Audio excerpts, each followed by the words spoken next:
আলহামদুলিল্লাহ, আসসালামু আলাইকুম।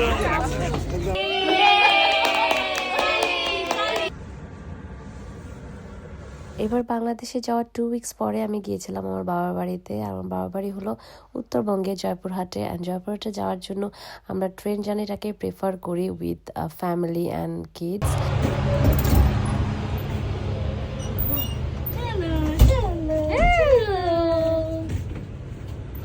কোথায় যাই আমরা বলো তো বাবা? কোথায় যায়? নানু বাড়ি, নানু বাড়ি।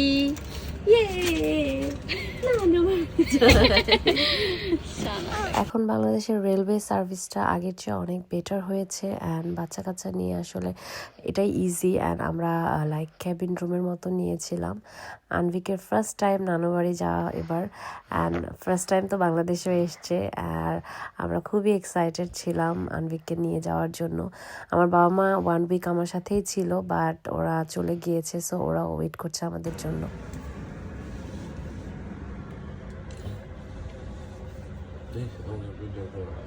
দুর্ভিক্ষের দুইজন মাথা দেখি আচ্ছা হা করে বলছি।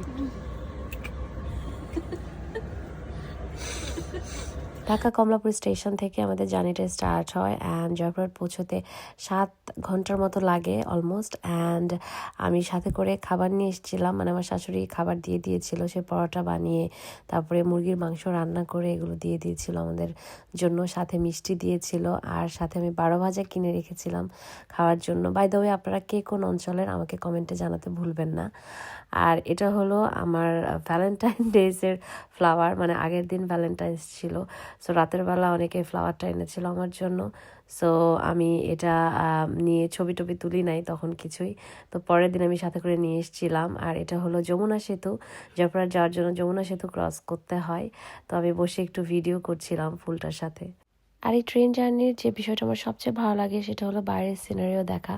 আমি পুরো ট্রেন জার্নিতে খুব একটা ঘুমাই না, আমি বসে বসে বাইরে তাকিয়ে থাকি, বাইরের দৃশ্য দেখি। লাইক ঢাকা পার হওয়ার পরে যে গ্রামের একটা দৃশ্য দেখা যায় পুরো জার্নিতে, মাঠ ঘাট, তারপরে নদী নালা, লোকজন সবাই বাইরে কাজ করছে একসাথে মাঠে, হ্যাঁ, তারপরে এই যে নৌকা, এসব দেখতে আমার এত ভালো লাগে, আমি পুরোটা টাইম বাইরে তাকিয়ে থাকি।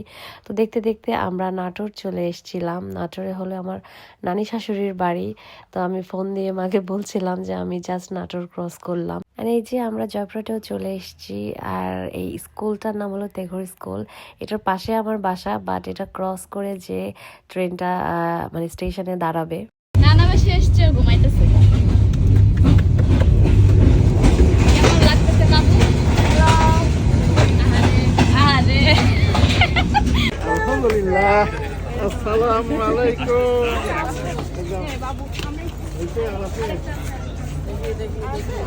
বাবু দেখছো, বাবু দেখছো, এ আল্লাহ, ধরো ধরো।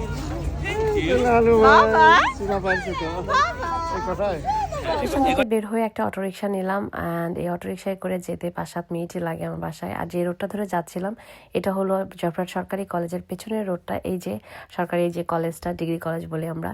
সো এই রাস্তা ধরে আমরা যাচ্ছিলাম বাসার দিকে। অ্যান্ড আমার বাবার একটা দোতলা আছে, মাটির দোতলা না, সেই ভাইরাল আপুটির মতো ছোটোখাটো একটা দোতলা বাড়ি।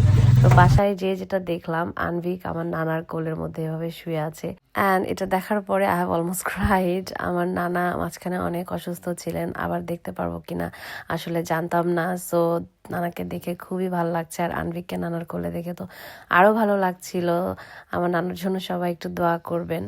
তো এই তো আমরা এসে খাওয়া দাওয়া করলাম, একটু রেস্ট নেওয়ার পরে উঠে দেখি যে পাপি আপা এইসব ভাজা পোড়া করেছে আমাদের জন্য, বেগুনি, আলুর চপ, ডিমের চপ এগুলো। অ্যান্ড ওইটি এই পেয়ারা মাখাটা বানাইছিল, অনেক মজা হয়েছিল।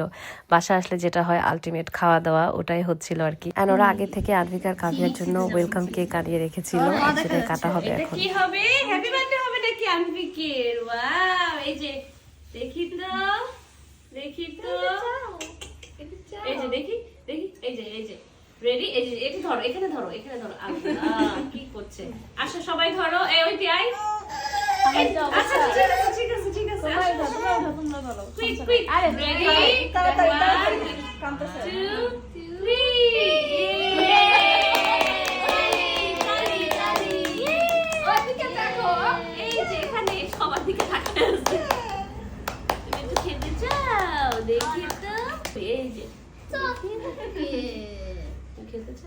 না না না মা হাতটা ধরে বলে নাও পুরো মুখে দিবেন কাবু নাও কেমন মজা খেয়ে দেখো তুমি আরে হাত কাটিয়ে গেছে টিস্যু আনো টিস্যু দাও ইয়ামি কেক আর হাতটা ধুয়াই দাও মজা কেক দাও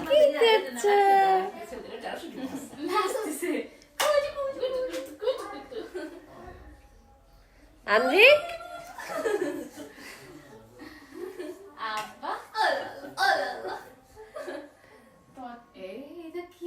ধরে না ধরে না এবার বাংলাদেশে যাওয়ার পর সবাই লিটারালি আনভিককে নিয়ে বিজি ছিল। আমার মা আর আমার ভাগ্নি এখানে আনভিককে নিয়ে খেলছিল, আর আমরা একটু বাইরে গিয়েছিলাম রাতের বেলা। এখনো অনেক ঠান্ডা ছিল জয়পুরহাটে। তো যাই হোক, আজকের ভিডিওটা এই পর্যন্ত। Will catch you in my next one. Till then, আল্লাহ হাফেজ।